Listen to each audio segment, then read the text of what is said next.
Jining, a college student, was assigned to the same dormitory as Zi Qingzhu, the young heir of the richest family in Hong Kong.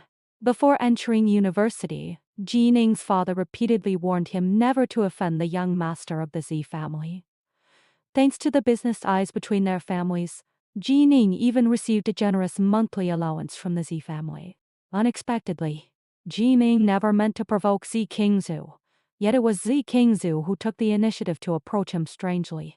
Every midnight at 1 o'clock, Zi Qingzhu, who remained cold, reserved and aloof in the daytime, would quietly lift Jining's bed curtain, slip into his quilt skillfully, wrap his long arm around Jining's waist, and cling to him tightly like an adhesive snake.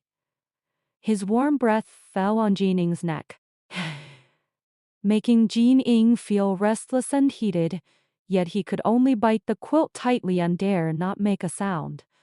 Worse still, at night, Zi Qingzhu would unconsciously caress Jining's waist and abdomen, his burning palms scorching hot even through the silk pajamas. Once Jining could not help protesting, fearing his expensive silk pajamas would be damaged by constant touching. However, Zi Qingzhu misinterpreted his words and asked ambiguously if he wanted him to reach inside, leaving Jining flustered and lost for words. Tossed about all night, Jining was left with obvious red marks on his waist. At breakfast the next day, he tried to hint gently, hoping Zi Qingzhu would stop climbing into his bed in the middle of the night. But in broad daylight, Zi Qingzhu looked utterly innocent and blank, claiming he always slept quietly in his own bed and remembered nothing of his midnight behaviors. His two attendants immediately chimed in, saying Zi Qingzhu had severe cleanliness habits and never allowed anyone to touch his bed, let alone sneak into Jining's bed at night. They even mocked Jining publicly, accusing him of indulging in wild fantasies and harboring inappropriate desires for Zi Qingzhu. Zi Qingzhu watched coldly all the time, silently acquiescing to his followers' taunts, hurting Jining's self-esteem deeply. Jining could only endure in silence, vowing to record evidence to clear his name. That night, Jining prepared his phone early to catch Zi Qingzhu red-handed at midnight. Yet there was no sign of him for a long time, and Jining felt an inexplicable sense of loss and unease. It was not until 2 o'clock in the morning that Zi Qingzhu finally showed up and embraced him affectionately as usual.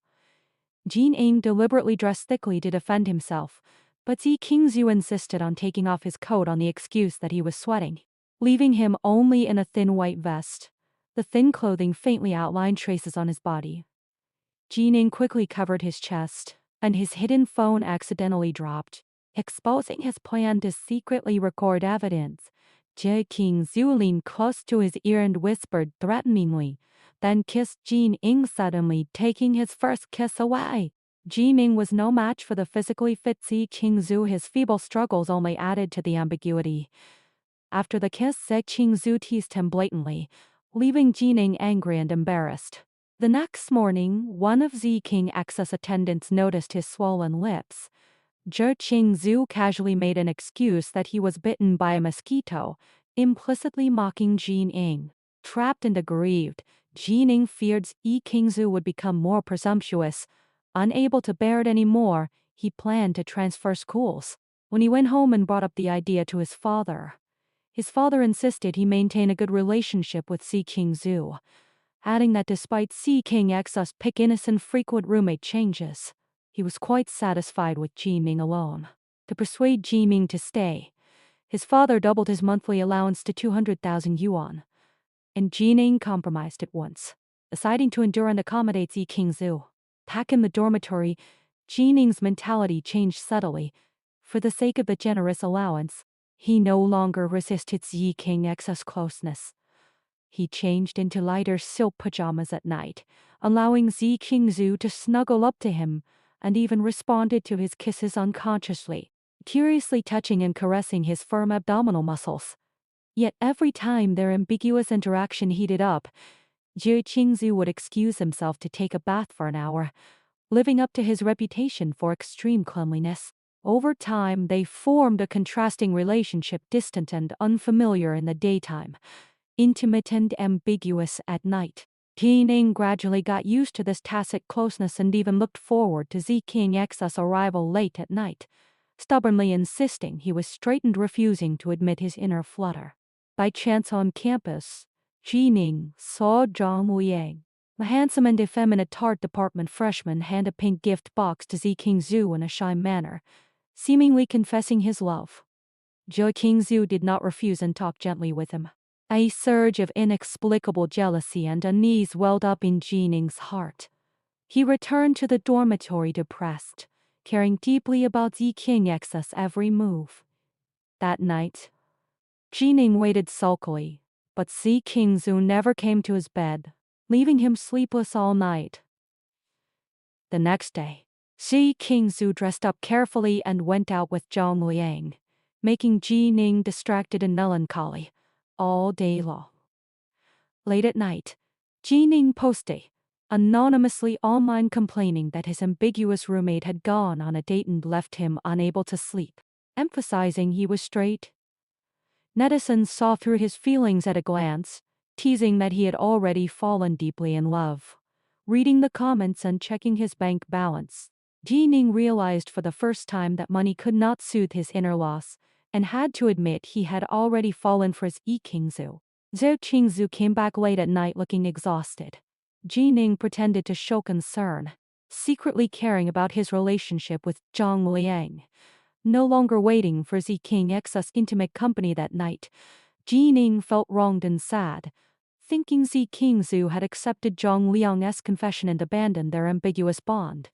Overwhelmed by emotion, he leaned close to the sleeping Qingzu, almost taking the initiative to kiss him, only to be gently pushed away. Just as Jining was dejected, thinking he was just being sentimental, Qingzu grabbed his wrist and explained hoarsely that he had caught a cold and kept his distance for fear of infecting him.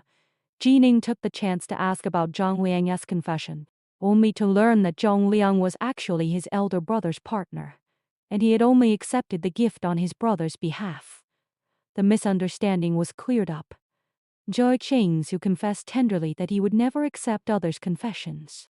Ambiguous affection lingered between them, yet neither chose to speak their heart out. Nevertheless, Qingzu returned to his cold and distant self the next day. Deliberately keeping his distance from Jining, he pulled his hand away instantly even after an accidental touch during group homework, as if their nightly tenderness had never happened. Jining's mood fluctuated drastically and began to suspect Qingzu had a dual personality, acting completely differently day and night. He posted online for help again anonymously, and netizens pointed out bluntly that Qingzu only wanted to maintain an ambiguous dormitory relationship without genuine affection, merely enjoying Jining's closeness while playing with his feelings. The remarks sobered Jining up, making him believe all their ambiguity was his own wishful thinking.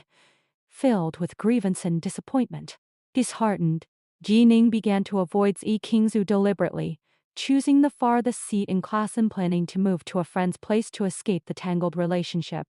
While packing his luggage, Qingzu came back early from fitness training.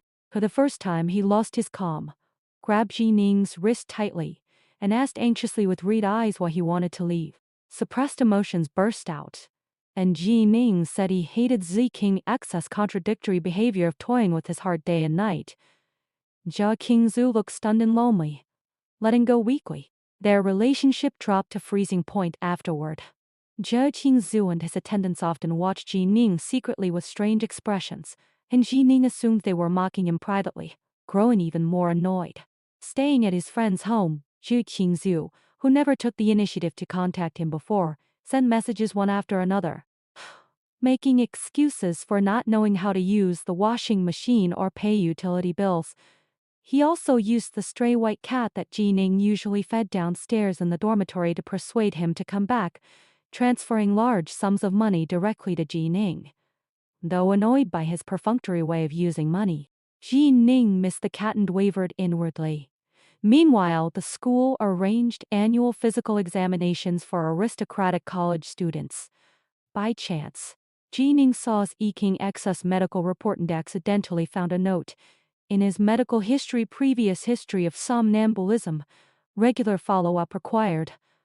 It suddenly dawned on Ji Ning that all Yi King excess midnight behaviors were caused by sleepwalking, and he knew nothing about it in the daytime. He realized he had wronged Zhe Qingzu all along. After clearing up the misunderstanding, Ji Ning moved back to the dormitory. Zhe Qingzu was overjoyed, taking the initiative to take care of the stray cat and help Ji Ning with daily chores, sticking close to him every day for fear he would leave again. At night, Ji Qingzu still slipped into Ji Ning's bed sleepwalking, snuggling up to him with reddened eyes and acting coquettously, begging Ji Ning not to hate him. Knowing Zai Qingzu was unaware of his sleepwalking state, Ji Ning felt mischievous and decided to tease him back. He took the initiative to kiss Yi Qingzu softly, imitating his old manner by covering his mouth gently and whispering to restrain themselves in the dormitory, teasing the tense and holding back Yi Qingzu, finally getting his revenge. Next day, to cover up his actions, Ji Ning lied that he had wet the bed. Zai Qingzu looked meaningful but did not expose him. From then on, Ji Ning started his revenge plan, teasing on getting close to Yi Qingzu whenever he sleepwalked. Eventually, he suffered tenosynovitis from overusing his hands and had to stop temporarily. Confused, Yi Qingzu asked naively why Ji Ning no longer wet the bed. Later, Yi Qingzu got drunk, and his attendants rushed to contact Ji Ning to pick him up, completely dropping his cold demeanor after getting drunk. Zhou Qingzu acted like a coquettish child, calling Ji Ning his wife and pouring out his sincere feelings straightforwardly. Missing the dormitory curfew, they had to check into a nearby hotel. Drunk Zhou Qingzu held Ji Ning tightly and confessed that he had fallen for him at first sight at his 18th birthday party, when he saw Ji Ning hiding in the staircase eating cake. To get close to Ji Ning, he deliberately chose the same university and kept changing roommates just to live with him. At the hotel, Yi Qingzu kissed Ji Ning affectionately, held him gently beneath his body, and repeated the ambiguous line, "This is not the dormitory, can we stop restraining ourselves?" Waking up the next day, Ji Ning suddenly realized that Yi Qingzu had long recovered from somnambulism and pretended to be ill on purpose. He remembered every moment of their nightly tenderness, closeness and affection, approaching Ji Ning deliberately and scheming all along, while Ji Ning had been kept in the dark. With all misunderstandings cleared up, the two officially confirmed their relationship. On campus, Yi Qing's attendants always greeted Ji Ning as sister-in-law, making him shy and embarrassed. When they ran into Zhang Liang and had dinner together, Ji Ning admired his good looks frankly, which aroused Yi Qing's jealousy instantly. Back at the dormitory, he pushed Ji Ning against the door and kissed him fiercely, asking childishly if Zhang Liang was more attractive than him. He calmed down only after Ji Ning soothed him with sincere confession. After their relationship stabilized, Zhe Qingzu insisted on taking Ji Ning to meet his parents, pestering him relentlessly, helplessly. Ji Ning agreed, yet felt uneasy worrying his conservative father would not accept their relationship. To his surprise, his father was open-minded, valuing Yi Qing's family background and ability, readily approving their relationship and hoping the two families could cooperate and support each other. His mother even showed off her son's handsome boyfriend to her friends proudly. On the contrary, Mr. Xi was furious after learning about their relationship, driving Yi Qingzu out of the family and freezing all his bank cards. Without financial support, Yi Qingzu cared nothing about it, clinging to Ji Ning lie every day, comforting him with his abdominal muscles and doting on him tenderly, starting a sweet and loving life together. The extra chapter is narrated from Yi Qing's perspective. He fell in love with Ji Ning at first sight at the age of 18, sparing no effort to get into the same university and dormitory just to stay by his side. At first, he only wanted to accompany Ji Ning quietly, yet could not help craving his tenderness and loveliness. He deliberately concealed his recovery from somnambulism, pretending to be ignorant and enjoying Ji Ning's active closeness and teasing. He even pretended to get drunk to confess his feelings, winning Ji Ning's heart step by step. His heart belonged only to Ji Ning, and he was willing to abandon family resources just to spend his life with him forever.